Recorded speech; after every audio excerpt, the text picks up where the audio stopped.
Good afternoon, everyone. My name is Yasser Aman, and I'm going to talk about examples of appropriation in literary translation.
A message to all translators.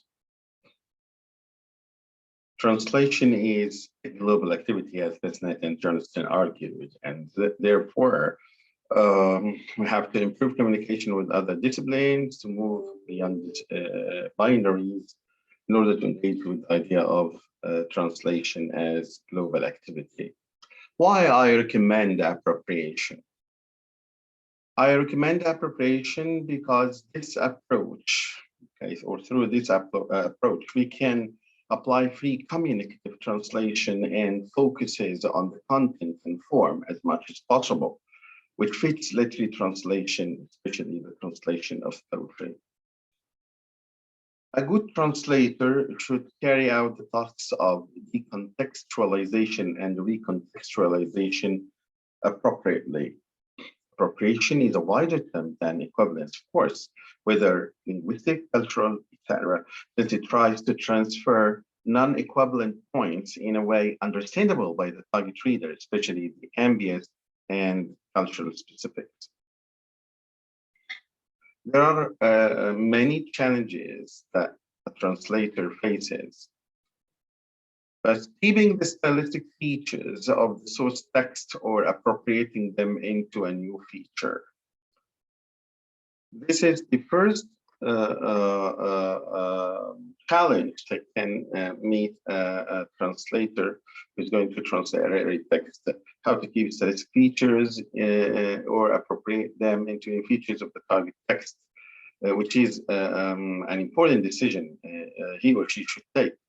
For example, the choice of translating Chaucer's poetry into Jahili or pre-Islamic poetry, or just keeping the translation into contemporary Arabic poetry is an important decision that should be made by the translator. Translator should decide whether to translate a poem into rhymed or free verse or into prose. A translator of a literary text is caught between choosing word-for-word translation or sense-for-sense translation. He or she is to decide on foreignization or domestication.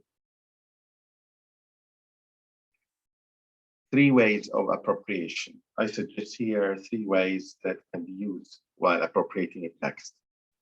You can appropriate meaning, but you cannot appropriate sentence structure. Second, you can appropriate meaning and structure with a slight deviation from the original meaning. Third, you can appropriate meaning, content, and structure form.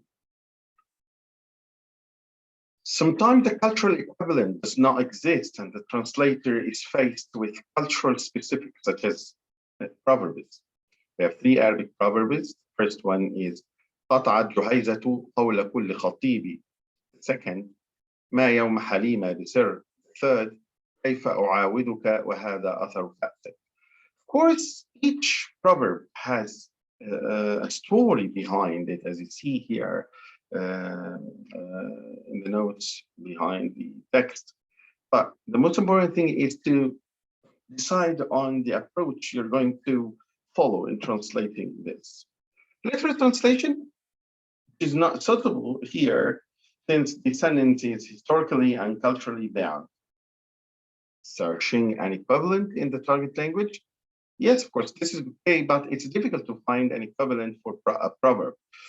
Third, communicative translation, which communicates the meaning and fits the sentence. The first example, following choice 3, that is communicative translation, can be translated as this piece of news ends the discussion. The second example, following choice 2, can be translated as the piece of news has been widely known. The third example, following choice 2, can be appropriated as it is not the oath that makes us believe the man, but the man, the oath. And this is taken from the website, Welcome to the Code's Garden. When we come to appropriating titles, appropriation is concerned with making different cultural heritage, linguistic and cultural specifics transcultural, acceptable, and diffusible. The first title is يوميات نائب في الأرياف. It's a novel written by Tawfiq al-Hakim. The translation is The Maze of Justice, Diary of a Country Prosecutor. The translator is a native speaker, by the way, and he used addition here. And addition is essentially in appropriating and domesticating the meaning in order for a target reader to grasp the meaning. The second example is Sheridan's play, The School for Scandal. This translated into Arabic as Majlis Namima. The meaning is conveyed without resorting to addition here. The third is a novel titled Mazag, written by Robert Solé. The word Mazag is an Arabic word, by the way. Robert Solé, a French writer, was born and lived in Egypt for years, titled one of his novels Mazag, which refers to the connotations of the Arabic origin. Of course, when one translates this title, appropriation is not required because it will be a back translation, a perfect one, of course. Abath al-Aqdar by Najib Mahfouz is translated into Khufuz Wisdom. Again, the translation here is not a literal one, but it's a communicative one because the translation carries the message in the novel. ما بال عيني لا تنام is a poem written by Hassan ibn Thabit, and Hassan ibn Thabit is Prophet Muhammad's poet. It is appropriated into a title of a poem written by Philip Sidney, Come Sleep, O Sleep, Certain Not to Please. Another example from a very famous poem written by Ka'b ibn Zuhair. The poem is titled Banat Su'ad, and this poem was written in the early years of Islam. كل ابن أنثى وإن طالت سلامته يوما على آلة حدباء محمول. Possible translation: every man, though he's healthy and long life may loom, one day must be carried to his tomb. He, the translator, tried to maintain meaning, image, and music and form of the original as far as he can. Another translation is death, the inevitable end of everything, confronted him for the first time with irresistible force. This is taken from Anna Karenina by Leo Tolstoy. The line verse is appropriated to what a target reader of literature in English may come across in the second example, of course. The meaning is not cultural, but eco-specific. When it is temporal and spatial bound. An example is رمت الفؤاد مليحة عذراء, a beautiful maiden shoots my heart. This is a poem written by Antar ibn Shaddad, a very famous Jahili poet and a very famous warrior at that time. You may have a look at the original and the lines translated.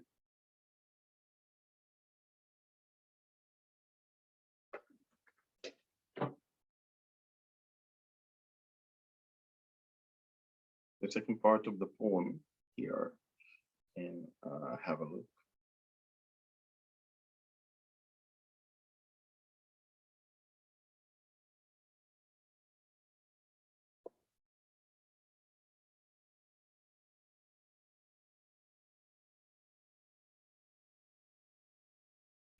It is a hard choice whether to translate it to classical or modern poetry.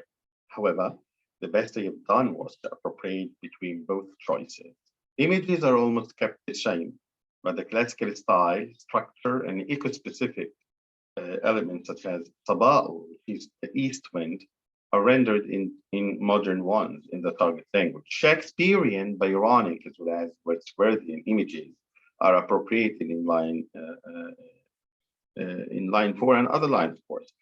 We see the image taken from Shakespeare's Macbeth, Act 1, Scene 2, when the translator used doubly redoubled.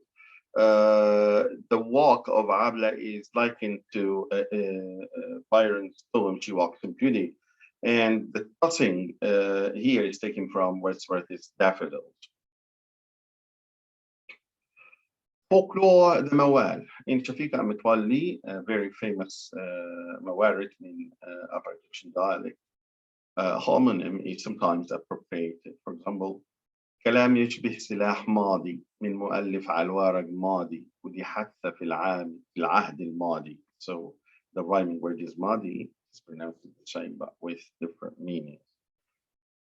These lines show off rhyme since the rhyming word madi is exactly repeated. However, each time it means something different. The translation tries to make up for the homonymic influence found in the original.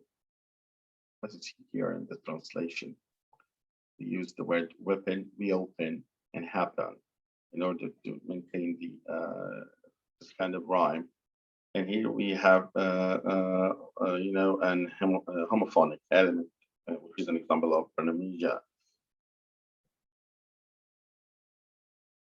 You can appropriate meaning and a structure with a slight deviation from the original meaning. This is an example taken from Thomas Hardy's The Mayor of Casterbridge. Look at the source text and the translation, and we focus on the word schematic right, which is translated into the Greece. You know, the schematic right text, as was explained in the notes in The Mayor of Casterbridge, that they used two effigies, and they put the effigies on a donkey in order to scandalize the two persons that were red-handed. But in Egyptian culture, the Greece is similar to this, but people don't use effigies. They use the people caught red-handed themselves, and they were, you know, they are used to putting them on a donkey with their backs to the donkey's head, and the donkey had some kind of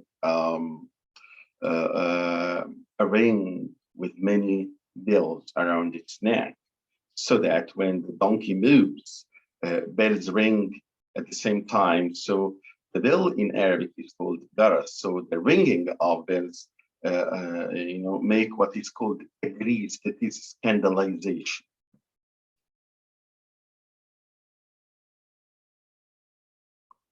You can appropriate meaning and structure. In this example taken from Charlotte Bronte's Jane Eyre, you will find that meaning and structure are appropriated. I quote, "Were I in her place, it seems to me I should wish the earth to open and swallow me up." In Arabic, we used to say, لو كنت مكانها لتمنيت لو انشقت الأرض وابتلعت. So the meaning and structure are appropriate in the example, and this necessitates too much reading from the side of the translator in order to master such kind of appropriation. Translation and metatextuality.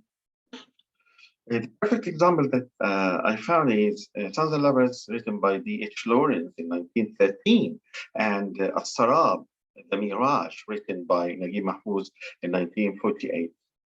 Both novels are based on Oedipus complex, but the most important thing is that you will find almost the same characters, you know, recur in both novels. So the one who is going to translate As-Sarab should first read Sons and Lovers in order to grasp the ambient and the whole meaning. Here you have an example from As-Sarab in Arabic.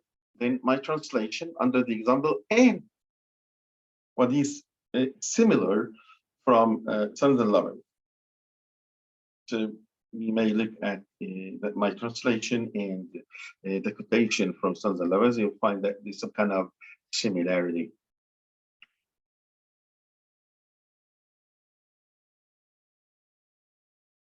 Same is here in this example. The source text, my translation, and a quotation that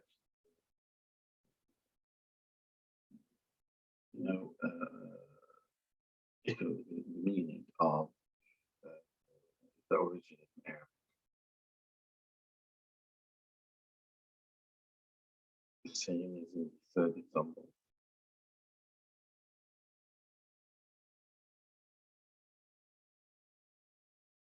Find here that it is the way mothers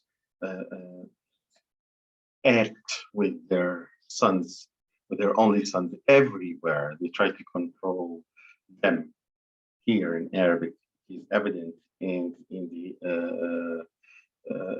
quotation from Sons and Lovers, this is where it says, "Yes, I know it well. I'm old, and therefore I may stand aside." Da, da, da, da, da.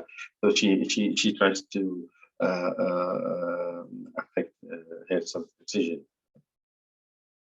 References I used are here. Thank you very much, and thank you for giving me such an opportunity. And I'm ready for questions.